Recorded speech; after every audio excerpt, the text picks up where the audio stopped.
వీడా ఏసీపీ? ఏం కర్మరా బాబు, మీకేం తెలుసా? మరి మేము బెస్ట్ ఫ్రెండ్స్. ఇది ఇవ్వండి. Morning sir. Good morning sir. Felix గారి ఇన్వెస్టిగేషన్ డీటెయిల్స్ ఉన్న ఫైల్ సార్ ఇది. ఈ మెంటలోడా స్టేట్మెంట్ అంతా తయారు చేసింది. మీరు తెలుసని చెప్పారు ఆయన? ఒకనొకప్పుడు తెలుసు. Best fellow. Mister Madhav, shall I? Sure. ఇంతవరకు జరిగిన ఏటీఎం రాబరీస్ అన్నీ ఒక్కసారి మాత్రమే జరిగాయి. బట్ ఇక్కడ జరిగిన మ్యాసివ్ రాబరీ వరల్డ్లోనే ఫస్ట్ టైం. ఆన్లైన్ బ్యాంకింగ్ ఉన్న ఈ కాలంలో ఒకే బ్యాంకుకు చెందిన కస్టమర్స్ అందరి వివరాలు తను గుప్పెట్లో పెట్టుకోగలిగాడు అంటే భవిష్యత్ కాలంలో బ్యాంక్ అంతం చూడడం, అకాల మరణం. అంతం గురించి చెప్పడానికి వీడో పెద్ద నోస్టడామస్.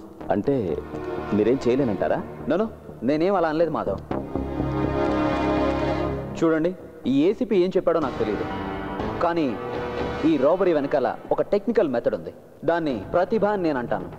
ఆ ప్రతిభను ఎలక్ట్రానిక్స్లో చూపించుంటే చాలా గొప్పవాడై ఉండేవాడు.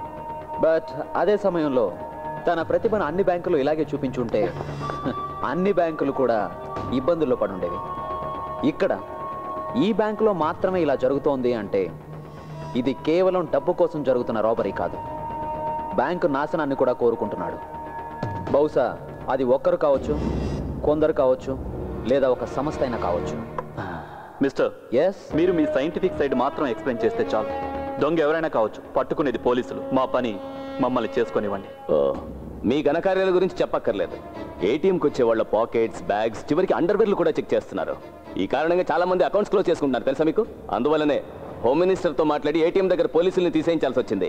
కానీ ప్రజలకి మాత్రం ఇన్వెస్టిగేషన్ అని కలరిస్తారు. ఆపవయ్యా, నేను నిన్ను మొదటి నుంచి గమనిస్తూనే ఉన్నాను.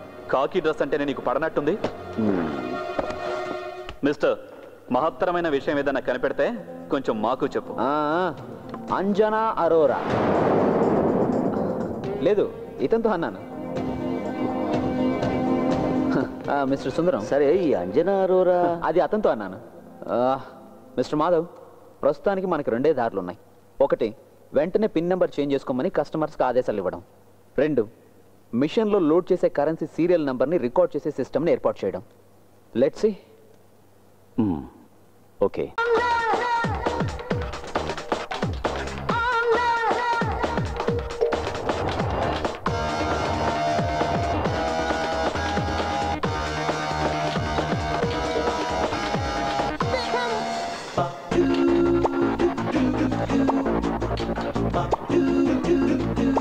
ఆహా, ఫిగర్ కత్తిలా ఉంది. ఎలా లైన్లో పెట్టాలి దీన్ని? హే, ఏంటా తిప్పడం?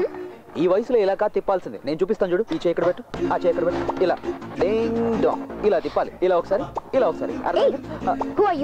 Instructor? No no no, yeah instructor. పట్టుకో.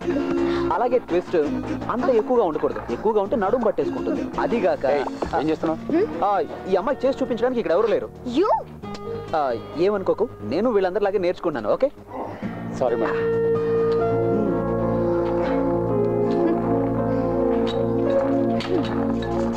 Good morning. Good morning sir. We are waiting for you.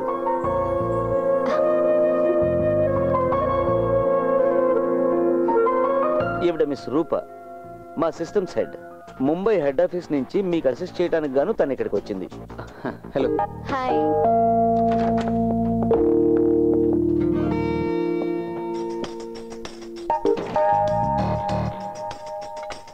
ఒక్క నిమిషం.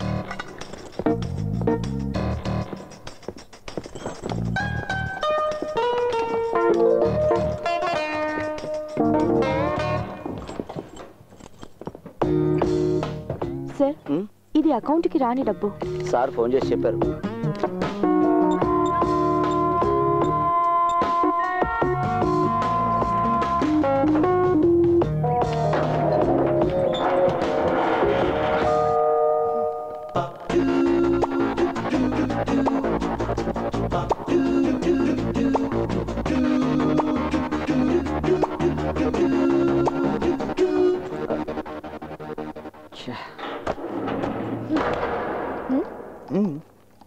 Okay. Okay sir. Madhav sir గారి అన్అకౌంటెడ్ మనీ 2 రోజుల కోసం ఇక్కడ రాయాల్సి వచ్చింది. బాగుంది. నల్ల డబ్బును దాచుకోవడానికి బ్యాంక్ స్ట్రాంగ్ రూమ్ వాడుకుంటున్నారా? ఆహా, ఇద్దరు ఇక్కడే కూర్చొని డబ్బులు పెట్టాడని స్కెచ్ చేస్తారేటి? ఏం నాజర్, నీ అకౌంట్ లోంచి మళ్ళీ డబ్బులు పోయాయా? లేదు, దొరికింది. పోయిందంతా దొరికింది. నాది నాకు ఇచ్చేయండి. ఇప్పటి వరకు పోయిన డబ్బు నాకు అంతే చాలు. నీ అకౌంట్ నుంచి ఎన్నిసార్లు డబ్బు పోయిందంటున్నావు? ఆ సంగతి అతనే అడగండి. ఇది రెండోసారి పోవడం. ఇంకెవరికైనా ఒకటికి మించి ఎక్కువ సార్లు డబ్బు పోయిందా? ఇంతవరకు ఎవరు రిపోర్ట్ చేయలేదు. సరే, నువ్వంటే ఎందుకు ఆ దొంగకు అంత కోపం? ఆ సంగతి దొంగనే అడగాలి భాయ్. రా మాట్లాడుకుందాం. అలాగే పదండి. నా సార్, నీ డబ్బులు దొంగలించబడ్డాయని నీకు ఎప్పుడు తెలిసింది? అది ఏటీఎం కార్డు లోపల పెట్టి డబ్బులు డ్రా చేద్దాం ఉన్నప్పుడే తెలిసింది. మాట్లాడదాం, లోపల పిలిచి తలిపేస్తారేటండి. నీకు నీ డబ్బులు అక్కర్లేదు? ఎందుకు ఎక్కలేదండి. నీది మొత్తం ఎంత డబ్బు పోయింది? ఈ రోజు వరకు లెక్కెడితే 50,000 దాకా పోయిందండి. నన్ను కొడతావురా నీ పని. ఇప్పుడు చెప్పు నాసరం, నిజంగా నీది ఎంత డబ్బు పోయింది? చెప్తారు కానీ ముందు జంక్షన్ నుంచి కాల్ తీరా. చెప్పు, ఎంత పోయింది? ఎంత పోవాలి? పోయింది చెప్తే చాలు. 25,000 రూపాయలు. అంతేనా? అంతేనండి. మరి మిగతాది? ఇది నా జేబులోనే ఉన్నాయి. ఇప్పుడు నీ సమస్య తీరిపోయింది కదా? బయలుదేరు. నో, ఇతను ఇలా వదిలేయకూడదు. పోలీసులు పట్టించాలి. మధ్యలో hello hello, police control room. Hey, give it back. ఏం నువ్వు తెలివి తక్కువగా ప్రవర్తిస్తున్నావు? ఇతన్ని పోలీసులకు పట్టిస్తే రేపు న్యూస్ లో వస్తుంది. ఈ విధంగా చేసే అవకాశం ఉందని మిగతా వాళ్ళకి తెలిస్తే వాళ్ళు కూడా ఇలాగే చేస్తారు కదా. అర్థం చేసుకోవేంటి?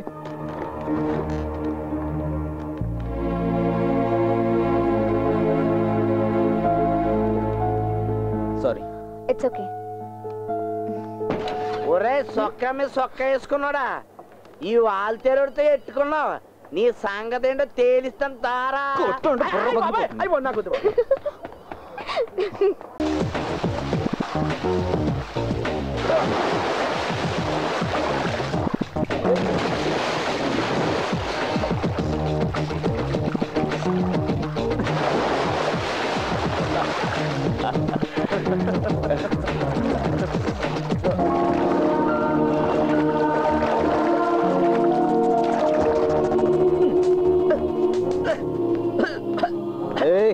ఏంట్రా ఈ దోమల బ్యాటింగ్?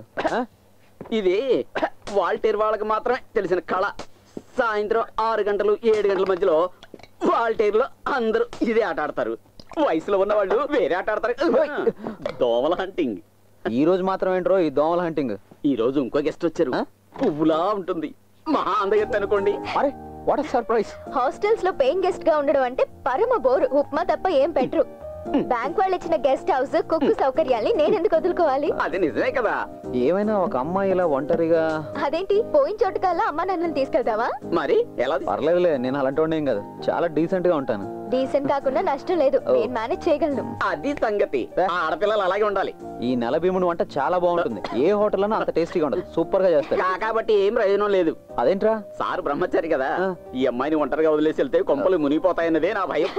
నాకు ఒక కేర్ టేకర్. అవునవును. పోరా, పోయి టీ తీసుకురా, వెళ్ళు. నువ్వేమనుకోకు, నేను ఎప్పుడు ఇలాగే ఉంటా. ఫిలెక్స్, అరే రండి మాస్టర్. పెన్ డ్రైవ్ కావాలని అడిగావుగా? తను వెంకీ, నైబర్, ఒట్టి మునక్కాడ సాంబార్. వెంకీ, తను రూపా. రూపా? నాన్న పేరు డాలర్, అమ్మ పేరు రూబల్. వెంకటే. హాయ్. కంపెనీగా కొత్త మెంబర్ వచ్చింది కదా, డిన్నర్కి అందరం కలిసి బయటకు వెళ్దాం. అలాగే, షూర్. నేను డ్రెస్ మార్చుకున్నాను. రూపా, ప్రస్తుతం నా ఐడెంటిటీ